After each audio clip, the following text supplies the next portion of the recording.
check out these TikTokers. Also, don't send them any hate. Like and follow them.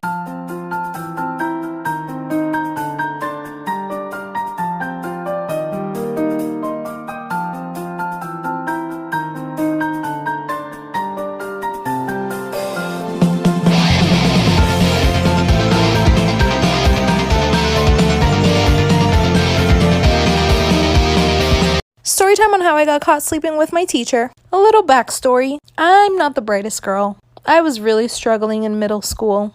I was the type that would ditch class, not go to school, and the days that I did go to school, I would always say that I was sick so the nurse would send me home. Well, my mom and dad caught on and they would make me go to school even if I was sick, because they didn't know if I was fake sick or if I was really sick. Well, it was almost the end of school year, and like I said, my grades were really, really low. Well, there was this one teacher that told me if I didn't pass that class, I would be repeating that grade. And obviously, I didn't want that because I wanted to be with my friends. So I ended up asking that person how I could make it up to them. And at first, that person said that they didn't know because it was too late. Well, whatever. A week after that, I received a text message. And it's an unknown number. Well, the text message said, "Hey, it's blank. Remember when you asked me how you could get your grades up? Well, I already know how you can do that, but let's talk in person." Obviously, I agreed to it. They gave me a place and a time to meet up. Running out of time, follow me for part 2. I got caught sleeping with my teacher part 2. So my school had this abandoned basement, and that's where we were supposed to meet after lunch. So yes, I had to skip class. It was a little sketchy for me, but honestly at this point, I was ready to do anything. Well, the day comes, we meet, and that person tells me what I need to do in order to get my grades up. When that person told me that, my heart dropped. I honestly thought they were going to tell me to clean their house or do their groceries or something, but not do the dirty with them. Well, after 20 minutes of trying to convince me, I said yes. We weren't able to do it right there and then, but we did set up a time that same day after school. Well, I leave, I tell my friends what that person wants me to do. They asked me if I was going to do it, and I said yes. There's so many details to this story, but long story short, mid doing the dirty, the principal busted us. He got fired, ended up going to jail. I was in big trouble, but I did explain what happened and that he told me what I had to do to get my grades up. My parents were very disappointed. I wasn't allowed to go back to school, so I got homeschooled. Story of the time Miley Cyrus went to my elementary school. So I was in 1st grade, and all the cool kids sat at the round table during lunch. And one of the cool kids was absent one day, so I ended up sitting there. I sat next to this girl named Riley. And over the school year, me and Riley became really close friends. One day at the lunch table, she told me she had a really, really big secret that she could only share with me and that I can't tell anybody else. She told me that she was Hannah Montana. And at first, I was a little bit confused because I saw Hannah Montana on TV and she didn't really look like her that much. But then she had told me that her hair was just a wig because her hair was blonde and her actual hair is brown. And her family told her that she had to tell everybody her name was Riley, but in reality, her name was Miley. She invited me over her house to see her walk-in closet and to also show me herself without her wig. Little 1st grade me was so hype about joining the cool table, but not only that, now I was friends with Hannah Montana. So I went to her house and then soon realized she wasn't Hannah Montana.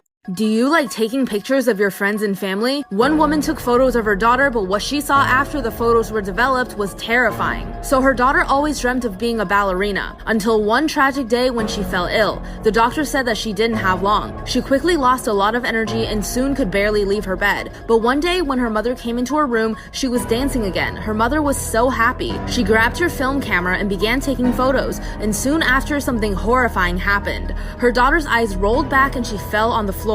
She was quickly taken to the hospital, where doctors said that she succumbed to her illness because the dancing was too much for her heart to handle. However, when her mother developed the photos that she took earlier just to remember her daughter by, she could not believe what she saw. In every picture, she saw a dark shadow standing behind her daughter, clutching her head and pulling her back and forth. Something in her daughter's room was forcing her to dance.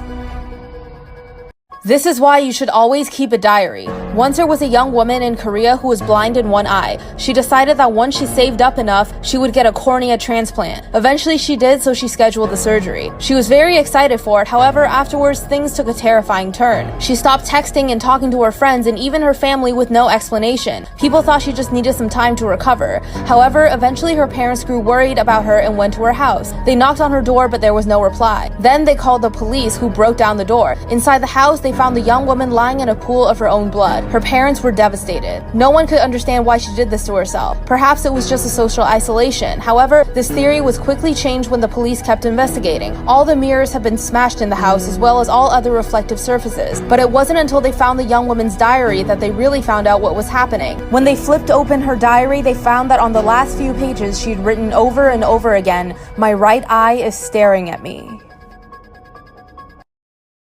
Storytime about how my boyfriend was cheating on me with my stepsister. So a little background information, my mom remarried whenever I was in 8th grade, and my stepdad had 2 daughters. One which was my age and we got along really well. Well, before my sisters and I went back to school, my mom wanted to go on a camping trip with everyone. And my boyfriend was coming because he was really close with my family. So while my stepsister and I are packing up, she starts acting really weird. And we're gonna call my boyfriend Kevin. She was like, "Oh, is Kevin still coming with us?" And I was like, "Yeah." And then she goes, "Oh, are you and Kevin still together?" And I'm like, "We were never broken up. Like, the fuck?" Like I said, she was just being super fucking weird. But anyways, we all get in the car, we drive up there, and her and Kevin start being super weird around each other. Like, they were being too touchy. Anytime that I wanted to go do something with Kevin, she would say, "Oh, Kevin, you can come do this instead." Well, that night, Kevin and I are sleeping in our tent. At least I thought he was. And I wake up to some loud noises in the other tent, like for part 2. Part 2. So like I said, I heard a bunch of noises and talking in my stepsister's tent. And I wake up and my boyfriend isn't in the tent.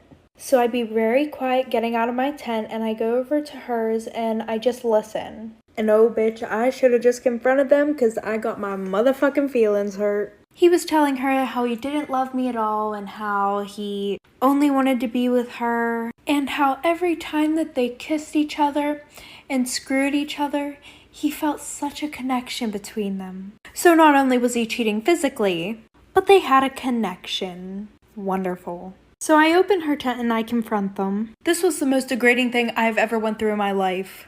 And I said, "I heard you guys outside. And I'm just not the type of girl who's going to come at another girl because my man wants her. Because at that point, he's not my man." She goes, "Sit down, sweetie. We need to talk." Apparently, they're in love. So they started dating. They're still dating. And my parents allowed it. So I distanced myself from all of them. This is why you shouldn't play around with dark magic. When I was in high school, I started getting into witchcraft. It started with simple things like making myself feel better, charms, etc. I had a best friend who ignored me when she got into a relationship with her boyfriend. I was jealous of the relationship and I wanted my friend back. One day I did a spell to break them up. I didn't think much of it at first, but then a week later they actually broke up. When I saw that it worked, I became more confident and I wanted to dive deeper. I bought this really old ritual book from a sketchy website online. There was a spell in the book that was an incantation to summon the dead, and I was curious. I got a brass bowl and filled it with water, a pentagram, and a knife. The only thing I forgot was to protect myself with a salt line. I did the incantation, and to seal the spell, I had to cut my hand and spill my blood into the bowl. As the blood dropped into the bowl, I remember an overwhelming feeling of grief. Lastly, I poured the mixture on my chest. When I laid back, I felt a pressure on my chest as if someone was stepping on it. Then the lights flickered and I felt off. After a few minutes, nothing happened, so I thought the spell was a dud. I cleaned off and went to bed. However, all night, I felt like something was in the room. Part 2 of why you shouldn't play around with dark magic. Over the next few weeks, I was feeling really off. I had virtually no appetite, I was extremely weak, and I was losing time. I would find myself zoned out for small periods of time and then realize what was going on a few minutes later. Another thing was that the cut on my hand wasn't healing. I ended up texting my best friend whose dad is a pastor. I explained what I did and how I was feeling. They lived in the mountains and he told me to immediately go visit them. When I arrived, they both instantly noticed that I looked depressed and there was something off about my usually pleasant demeanor. Since our families are religious, they were pretty upset with me for what I had done. They ended up having to do an exorcism on me that very night. Apparently, the ritual I had done was summoning a spirit to come inhabit my body and I had willingly gave it permission. The moment they cast it out, I gasped for air and felt a weight off my shoulders. It was like taking a deep breath after an uphill hike. I had a crystal that I used as protection. They used it as a vessel to bind whatever was inside me to it. The crystal was light in color prior to the exorcism, but afterwards it was a smoky gray. They drove me to a cliff in a secluded area and I threw the crystal over the edge. Over the next few days, my appetite slowly returned and I felt normal again. I've stayed clear. Storytime of how my boyfriend got my mom pregnant. So to get started with the story, this all happened on me and my boyfriend's 4 years. And he was super duper close with my family. Like, we'd go on every single vacation together. He was there for every holiday. He was there at my house almost every day. And it was honestly just an amazing relationship, in my opinion. Well, until he slept with my mom. But anyways, it was me and my boyfriend's 4 year, and I had planned this whole big, huge surprise for him. So his mom gave me a copy of the house key, just in case anybody was wondering how I got in. But I had decorated his entire room and spent about $400 on decorations and then about $1,500 on gifts. I had told him that something came up and I couldn't hang out that day. And my mom's a loudmouth, so I of course didn't tell her. I just told her I was out with a friend. And he had told me that he was staying with his friends. So I just wanted to wait and let him have the time with the boys and let him see the stuff the next day. So I head home and then I head into my mom's room because I wanted to then tell her what I did. And I walk into her room seeing my boyfriend and her sleeping together. I'm running out of time, like, for part 2. Part 2 of how my boyfriend got my mom pregnant. So continuing on with the story, I walk into my mom's room and I see them literally sleeping together. Intensely. Very, very intensely. Looks like my mom was enjoying it more than I did. That's why you're 52 and divorced, mother. I hope you see this too. Anyways, I slammed the door so hard that I broke the side of the door and I run back to my room. That exact moment, I drove to his house, got every single gift I got him, yeeted those things in my car, mine now. That's why I get him gifts that I like just in case I ever have to take it back. Then I blocked him on absolutely everything and ghosted him. So of course I was really, really sad. And I went and stayed with my grandma for about a month because I was very, very upset with my mom. One day while she was at work, I come to my house to get some more of my stuff. And in my bathroom was a pregnancy test. Oh, and it was positive. Comes to find out, it's my boyfriend's baby.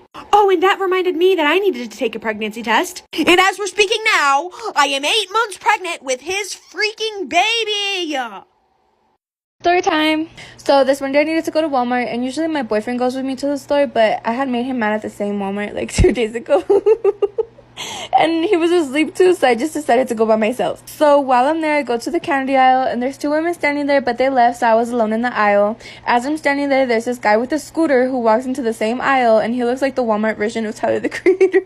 And I see that he's staring at me, but he's not staring at my face. He's staring at the lower half of me. So in my head, I'm like, oh, do I have something on me? Like, does he think my outfit is ugly? So he passes me, and I just hear him say, can you show me your feet? And I just say, no, what the hell? And he just shrugs and walks away. So I start texting my boyfriend and tell him what happened, but then I see him pass the end of the aisle, and he's just staring at my feet, and then he walks away. I had slippers and socks on that day, so there was no way he could see my feet. But he seemed really comfortable asking me, so I wonder how many other people he's asked that before, or like in the store. And even if I was down to show him my feet, I would have charged him. Like, who just shows feet for free?